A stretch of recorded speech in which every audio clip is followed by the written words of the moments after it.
Hello everyone, welcome to Math Ideathon with me Vasuki. Now we are moving to fifth question and test yourself chapter 1. So fifth question la enna sollirukanga, a wholesaler dealing in electric goods sells an article at a printed price na MRP தான் கொடுத்துருக்காங்க, marked price தான் கொடுத்துருக்காங்க 45,000 to a dealer. So wholesaler வந்து dealer கொடுக்குறாங்க and dealer sells the same article to the customer at a discount of 4% on the printed price. If the sales are intrastate and the rate of GST is 18%, find this question. So look at here. இவங்க என்ன சொல்லியிருக்காங்கன்னா, first அந்த 3 persons involve ஆயிருக்காங்க, அதை எழுதிக்கலாம். Wholesaler, dealer and consumer. So இந்த 3 persons தான் வந்து இன்வால்வ் ஆயிருக்காங்க. ஃபஸ்ட்டு ஸ்டார்டிங்கே வந்து என்ன சொல்லியிருக்காங்கன்னா, மார்க்டு ப்ரைஸில் ஆரம்பிச்சிருக்காங்க. நம்ம எப்பயுமே இங்கே வந்து எஸ்பி தான் எழுதுவோம், ஸோ மார்க்டு ப்ரைஸ் எழுத மாட்டோம். ஸோ ஃபஸ்ட்டு நம்ம சொல்யூஷன்லேருந்து தான் இங்கே ஸ்டார்ட் பண்ணி எஸ்பியை இங்கே கண்டுபிடிக்கிற மாதிரி இருக்கும். ஸோ டு ஃபைண்ட் வந்து ஸோ 3 questions இங்கே கேட்டிருக்காங்க. டு ஃபைண்ட் எழுதிக்கலாம். இது கிவனில் வந்து இன்னும் நம்மளுக்கு இன்ஃபர்மேஷன் கிளியராக ஆகலை. ஸோ ஃபஸ்ட்டு நம்ம டு ஃபைண்ட் ஆரம்பிச்சுட்டு நெக்ஸ்ட்டு வந்து ஸ்டெப் பை ஸ்டெப்பாக போடலாம். கிவனை டு ஃபைண்ட் வந்து the amount of tax under GST paid by dealer. So first question வந்து tax paid by dealer. Dealer வந்து சென்டர் பர்சன் எப்பயுமே என்ன ஜிஎஸ்டிக்கு பே பண்ணுவாங்க, நெட் ஜிஎஸ்டி மட்டும்தான் கவர்மெண்ட்டுக்கு பே பண்ணுவாங்க. ஸோ டு த கவர்மெண்ட்டுன்னு தான் கேட்டிருக்காங்க, to central and state government. So ரெண்டு, அதாவது எஸ்ஜிஎஸ்டி அண்ட் சிஜிஎஸ்டி கேட்டிருக்காங்க, சென்ட்ரல் அண்ட் ஸ்டேட் கவர்மெண்ட் கண்டுபிடிக்கணும். நெக்ஸ்ட் வந்து செகண்ட் கொஷின் என்ன கேட்டிருக்காங்க, the amount of tax under GST received by.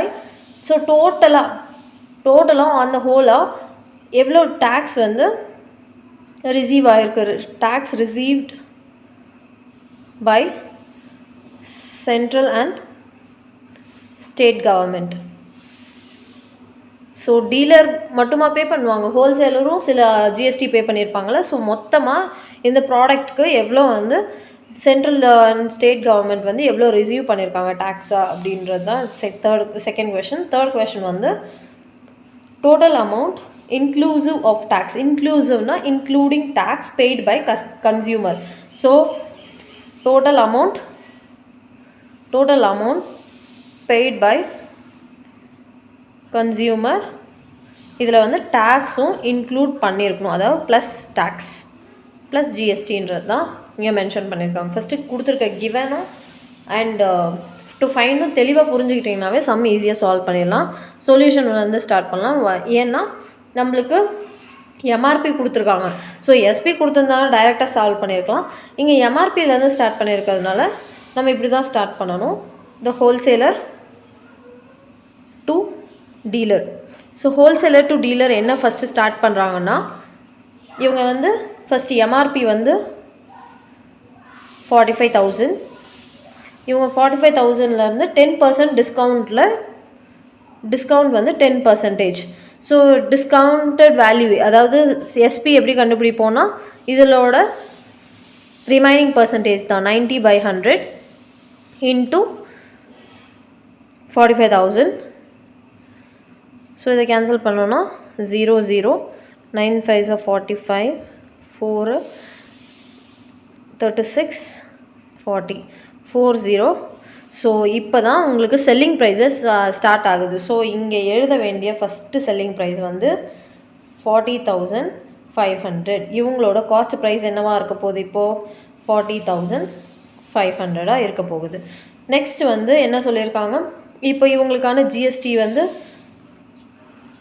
கண்டுபிடிக்கலாம், பட் கொஞ்சம் ஸ்பேஸ் விட்டுக்கலாம் அதுக்கு. நெக்ஸ்ட் வந்து டீலர் டு கன்சியூமர். நான் இதை ஸ்பேஸ் விட்டுருக்கிறது வந்து எதுக்காகனா, ஜிஎஸ்டி இன்னும் நான் ஃபைண்ட் அவுட் பண்ணலை, அதுக்காக. டீலர்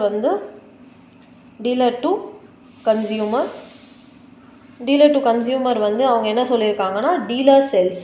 ஸோ இப்போ கொஷினை கிளியராக நோட் பண்ணிக்கோங்க. Dealer sells the same article to the consumer at the discount of 4% on the printed price. So இதுலேயும் எம்ஆர்பியை தான் நம்ம ஃபஸ்ட்டு எழுதணும்.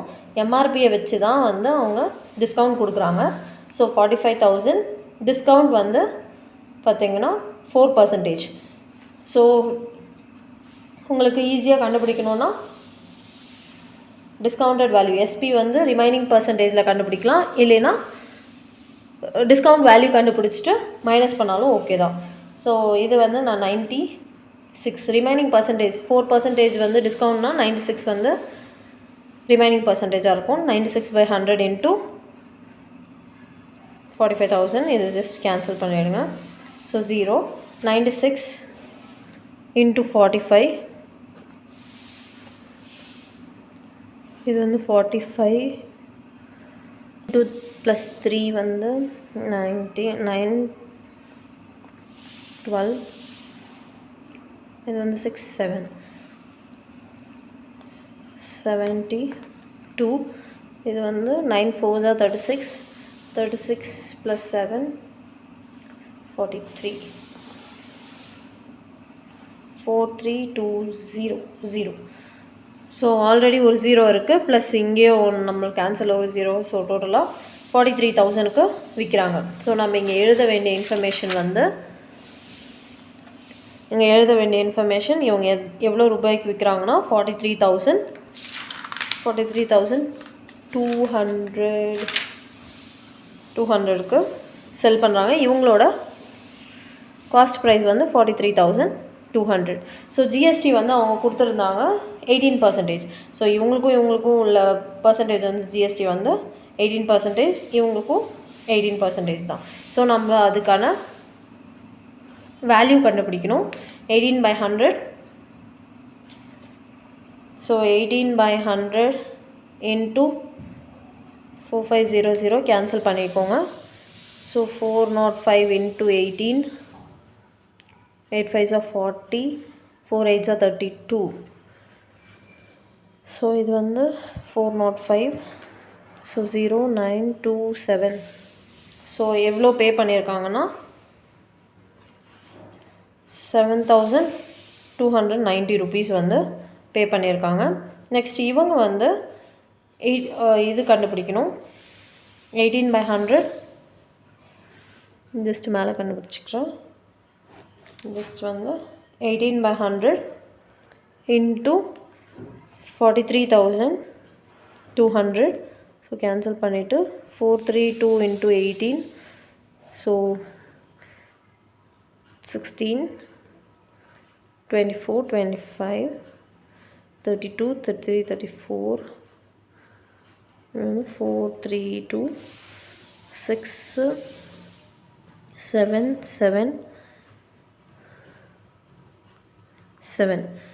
ஸோ 7776 rupees வந்து ஜிஎஸ்டியாக பே பண்ணியிருக்காங்க. இதுதான் கிவனும் முடிஞ்சிருச்சு, டு ஃபைனும் முடிஞ்சிருச்சு. சொல்யூஷனில் வந்து நம்ம என்ன இன்னும் ரிமைனிங் வந்து ஜிஎஸ்டி மட்டும்தான் கண்டுபிடிக்காமல் இருக்கும். ஸோ இது இப்போ கண்டுபிடிச்சிடலாம். இது இன்ட்ரா ஸ்டேட்டுன்னு சொல்லியிருக்கிறதுனால ஸோ half ஆஃப் த நம்ம டோட்டல் அமௌண்ட் வந்து 18%க்கு நம்மளுக்கு எவ்வளோ தெரியும், இப்போ வந்து 7,219 தெரியும். ஸோ சிஜிஎஸ்டிக்கு எவ்வளோவா இருக்கும், சிஜிஎஸ்டிக்கு வந்து 18%னா 9/100 இன்ட்டு 40,500. ஸோ இதை பண்ணிங்கனாவும் உங்களுக்கு வந்து ஆன்சர் என்ன வரும், அதோட ஹாஃபாக தான் இருக்கும். ஸோ 405 இன்ட்டு 9 பண்ணிங்கன்னா 45 9 பண்ணிங்கன்னா 736 3645 தான் உங்களோட ஜிஎஸ்டியோட அமௌண்ட்டு. சிஜிஎஸ்டி எஸ்ஜிஎஸ்டியும் வந்து என்னவாக இருக்க போகுதுன்னா 3645 rupees தான் இருக்க போகுது. ஸோ ஃபஸ்ட்டு எனக்கு முடிஞ்சு டீலர் டு த கன்சியூமர் வந்து இவங்களுக்கு ஜிஎஸ்டி வந்து இவங்களுக்கும் சிஜிஎஸ்டி அண்ட் எஸ்ஜிஎஸ்டி கண்டுபிடிக்கணும். ஸோ நீங்கள் வந்து டோட்டலாக 18%ஓட ஜிஎஸ்டி வந்து 7776ன்னு தெரியும். ஸோ இதில் வந்து ஈஸியாக எழுதிக்கலாம். ஜிஎஸ்டி வந்து டோட்டலாக வந்து 18%க்கு வந்து எவ்வளோன்னு தெரியும், 7776ன்னு தெரியும். ஸோ சிஜிஎஸ்டி கண்டுபிடிக்கிறதுனால 7776/2 பண்ணிங்கனாவே போதும். ஸோ இது 3 times, இது 1, இது 8, 8. ஸோ சிஜிஎஸ்டி வந்து ருபீஸ் இப்படியும் கண்டுபிடிக்கலாம், இதுவும் ஒரு மெத்தட். ஸோ 3888. எஸ்ஜிஎஸ்டி வந்து 3888. ஸோ இதுதான் வந்து சொல்யூஷன் முடிஞ்சிருச்சு. நம்மளுக்கு இப்போது அவங்க கேட்ட கொஷனுக்கு ஆன்சர் பண்ணணும். The amount of tax under GST paid by the dealer. So dealer வந்து என்ன அமௌண்ட் பே பண்ணுவாங்க, நெட் ஜிஎஸ்டி மட்டும்தான் பே பண்ணுவாங்கன்னு சொல்லியிருந்தேன். So amount of tax paid by டீலர்னாவே, டீலர்ன்றது சென்டர் பர்சன். இந்த சென்டர் பர்சன் எப்பயுமே என்ன ஜிஎஸ்டி பே பண்ணுவாங்க கவர்மெண்ட்டுக்குன்னு பார்த்தீங்கன்னா நெட் ஜிஎஸ்டி மட்டும் தான் பே பண்ணுவாங்க. அதாவது அவுட்புட் மைனஸ் இன்புட். அவுட்புட் இது, இன்புட் இது. ஸோ இவங்களோட இன்புட் அண்ட் அவுட்புட் தெரியும் நம்மளுக்கு. So net GST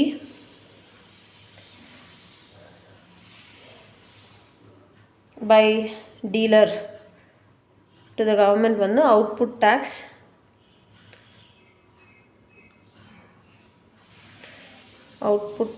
minus input tax. Output tax வந்து 7776 minus input tax எவ்வளோ நம்மளுக்கு 7290. இந்த அமௌண்ட் மட்டும்தான் கவர்மெண்ட்டுக்கு பே பண்ணுவாங்க. ஜஸ்ட் சப்ராக்ட் பண்ணிக்கலாம். இது 17னா 8, இது வந்து 6 4. ஸோ 468 ருபீஸ் தான் வந்து கவர்மெண்ட்டுக்கு டீலர் வந்து பே பண்ணியிருப்பாங்க. செகண்ட் கொஷின் வந்து என்ன கேட்டிருக்காங்கன்னா, the amount of tax under GST received by government. So tax received by state and central government மொத்தமாகவே எவ்வளோ வந்து கவர்மெண்ட்டுக்கு போயிருக்கு அப்படின்னு தான் கேட்குறாங்க. ஸோ மொத்தமாக எவ்வளோ போயிருக்குன்னா டோட்டலாக இதை மட்டும் நீங்கள் சொன்னால் போதும். ஆக்சுவலி என்ன இது பாட்டுனா, ஹோல்சேலருக்கு விட்ட வந்து டீலர் கொடுக்கும்போது 7290 கொடுத்துருவாங்க. ஸோ 7290 ப்ளஸ் டீலர் எவ்வளோ கட்டுவாங்க இப்போ தான் கண்டுபிடிச்சோம். ஸோ 486 ஆட் பண்ணி இது ரெண்டுத்தையும் பார்த்தீங்கன்னா இந்த ஆன்சர் தான் உங்களுக்கு வரும். ஸோ டோட்டலாக கவர்மெண்ட்டுக்கு இப்போ போயிருக்க அமௌண்ட் வந்து எவ்வளோன்னு பார்த்தீங்கன்னா 776 தான் வந்து ரிசீவ் பண்ணுறாங்க. ஸோ இவங்க ஸ்டேட்டுக்கும் சென்ட்ரலுக்கும் தனித்தனியாக கேட்கறதுனால சிஜிஎஸ்டி வந்து 7776 டிவைடட் பை 2, அதாவது இங்கே பண்ணியிருக்கோம் 3888. அண்ட் எஸ்ஜிஎஸ்டி வந்து 3888. ஸோ இந்த அமௌண்ட்டு தான் வந்து சென்ட்ரலுக்கும் போயிருக்கும், ஸ்டேட்டுக்கும் போயிருக்கும். ஸோ ஃபைனலாக அவங்க கேட்குற அமௌண்ட்டு தான் வந்து ஃபைனலாக நம்ம அவுட்புட்டுன்னு ஒரு அமௌண்ட் வந்திருக்கும் பார்த்தீங்களா, அந்த அமௌண்ட்டு தான் வந்து கவர்மெண்ட்டுக்கு ஃபுல் அமௌண்ட்டாக போயிருக்கும். ஏன்னா இவங்க ஃபஸ்ட்டே வந்து 7290 கட்டிடுவாங்க ஹோல்சேலர், டீலர் வந்து 486 வந்து கட்டுவாங்க. ஸோ ரெண்டுத்தையும் ஆட் பண்ணி பார்த்தா இந்த அமௌண்ட் வந்துடும் கவர்மெண்ட்டுக்கு. டோட்டலாக இந்த அமௌண்ட்டு போய் சேர்ந்துடும். ஸோ அதுதான் உங்களோட ஆன்சர். நெக்ஸ்ட் ஒன் வந்து அவங்க கேட்ட கொஷின், தேர்ட் ஒனுக்கு வந்து amount of tax total amount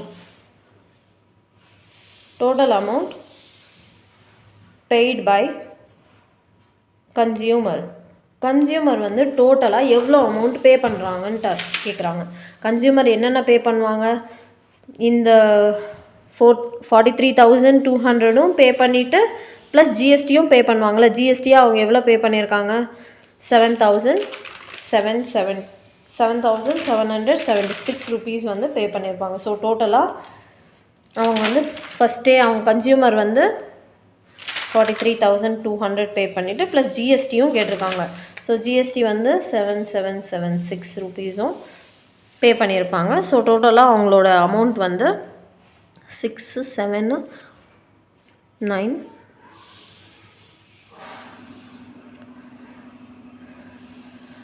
so 50,000 வந்து அவங்க கொடுத்து அந்த எலக்ட்ரிக் கூட்ஸை வந்து வாங்கியிருக்காங்க. ஸோ இதுதான் இவ்வளோ தான் இந்த சம்மு. அண்டர்ஸ்டாண்ட் பண்ணிக்கிட்டிங்கன்னா ரொம்பவே ஈஸியாக இருக்கும். Yes, thank you everyone. Catch you இந்த நெக்ஸ்ட் வீடியோ. பாய்.